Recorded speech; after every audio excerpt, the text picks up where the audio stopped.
received over 10,000 books. How can we leverage those resources in our communities where our families are located? Parent pointers, you will find us putting on various workshops throughout the city on how parents can engage with their children to help them at home. They didn't want their child to succeed. They may not have known the direct strategies and to help them, but they all want their children to succeed. And so our goal is to bring families in, connect them as much as possible, meet with them, and share as much information. So what I'll share with you at this time, because I can't hit it from here.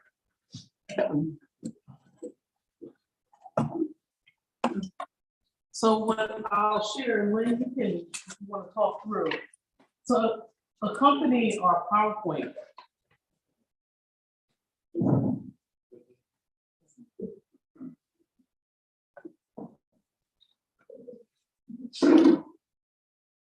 So Don't push the button. Oh, don't push the button. Don't push the button. Test it. Okay. So accompany our PowerPoint presentation, we also have our reading plan detailed out further. Lynn, you want to talk through it? Sure.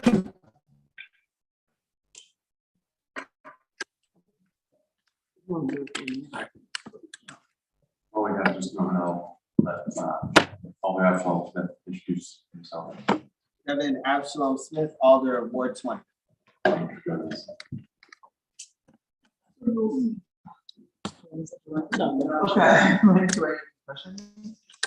Each of the 7 components, we looked at what data is being collected, the type of assessment, how it's being collected, and how often it's being collected. And this is a new iteration as we have looked through and refined and given suggestions and did more to what we wanted within this.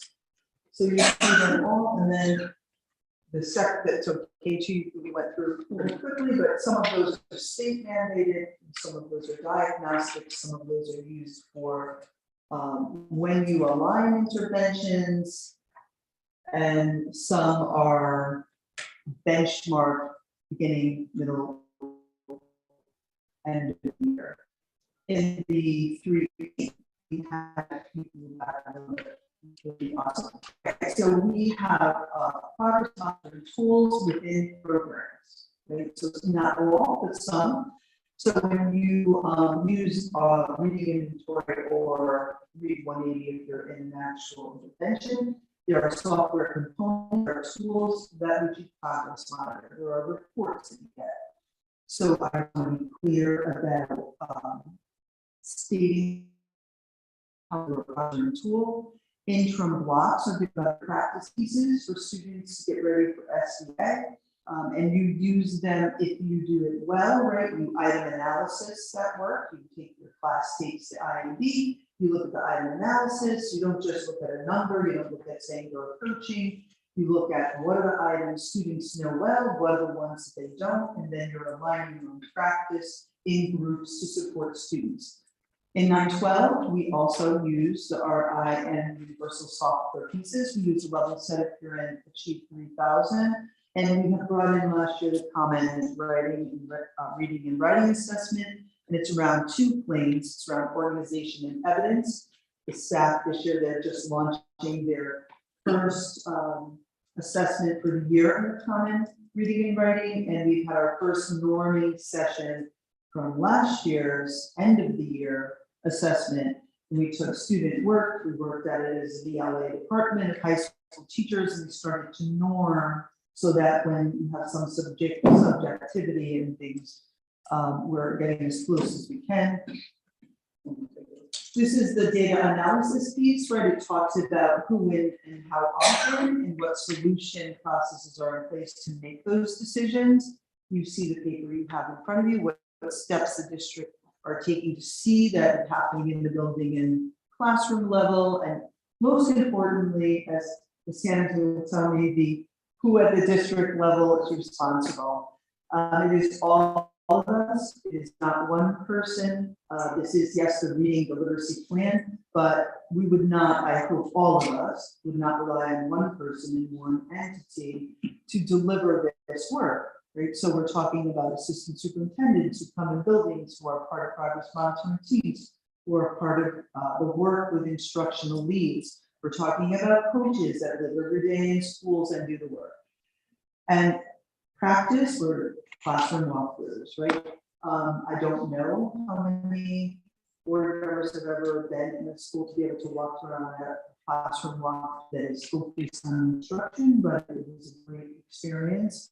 So the executive team or anyone will go in, the team to form, and you're walking through, as I said, we're training PA or language, you want to come back in, you want to walk through, and you want to see that it's evidence, and that happens in walkthroughs. This is the professional development piece. We have the 7 components. You see some of the dates that are already in place. 9/13 has already happened for one of the big trainings. The bioliteracy department, Mr. Mandy is here today.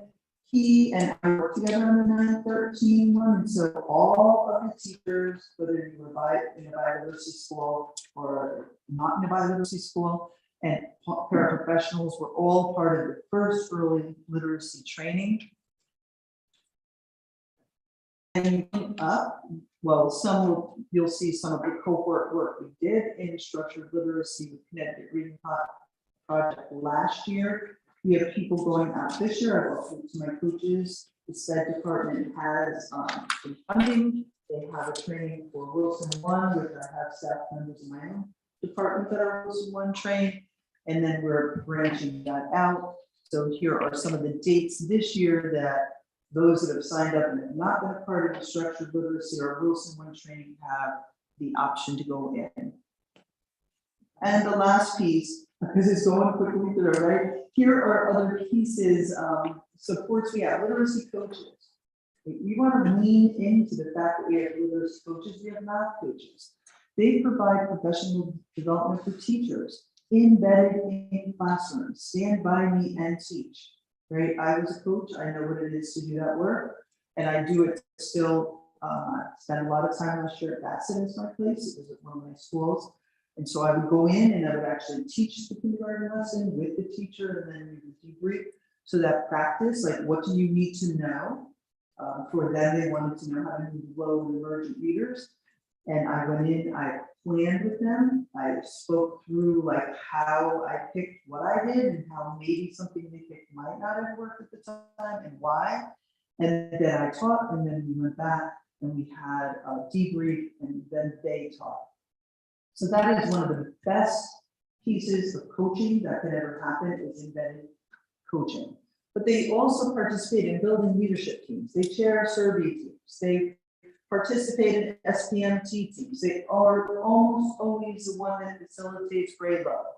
They lead 70 progress monitoring meetings. That's why I was with coach today to get it started in the school I was at, to assure that it was going to happen and to guide her on how. And they do provide small group instruction. They're asked to hold one small group in their schedule. Family engagement, we're talking about, things that have happened already, handouts for the K and 9th grade. We need to continue to do school and community-based literacy and math nights. Ms. Joyner really wanted us to do like a sweep at churches, at barbershops. We brought books and things, but really being in a community space versus always just having parents come out to us. So that when we're looking at engagement, we're looking at that, having quarterly family engagement activity nights. And you heard me say that Sunken already reached out. She's always on the side of working, especially to promote reading, and any opportunity she partners with me. And right now, the non-negotiables that we've agreed on and need to grow a little. Small group instruction is the focus of the NewHaven Public Schools.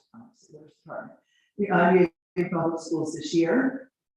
That is the instructional focus. So everything we do is through the lens of how we can impact our students' growth in small group. The progress monitoring of small groups, because you can have them But if you're not monitoring them and assuring that those students are growing in those small groups and that you're not adjusting and monitoring, you don't want it just for structure. Again, you heard me say the collaboration time for all teachers, I think is a non-negotiable. If you cannot sit and have conversations with your colleagues and look at student work and lay it out to understand where they are, where they need to go, and how we can work with each other. When I was at Jepson, we would often take all content area teachers and we would sit and you hear focus and how are you going to say it in the math department? How are you going to say it in the science department? How are you say it in the ELA department? Because we're all going to do the work, right? And so if we have that time for collaboration, that kind of really deep work in terms of meeting needs of kids and moving students will be better for it. And then the what students need block, right? That was what we were talking about today in the school I was at. Refining that. It could be an enrichment I need. It could be that I don't need to be in a group because I have mastered certain skills, but I do need to be in for something else. That is what the new block is. Thank you. I know we're already. Yes. Yes. That's okay. I'm not going to take as much time, but we have the same implementation and monitoring guide for math as well. And it's critically important when we lay out a plan to know how we're going to implement the plan and how we're going to monitor it. And so in math, we have our assessments laid out. I wanted you to know that the reason why we have laid out our assessments also, we often receive a lot of questions. What are you testing this for? What scale? What's its purpose? So this is a way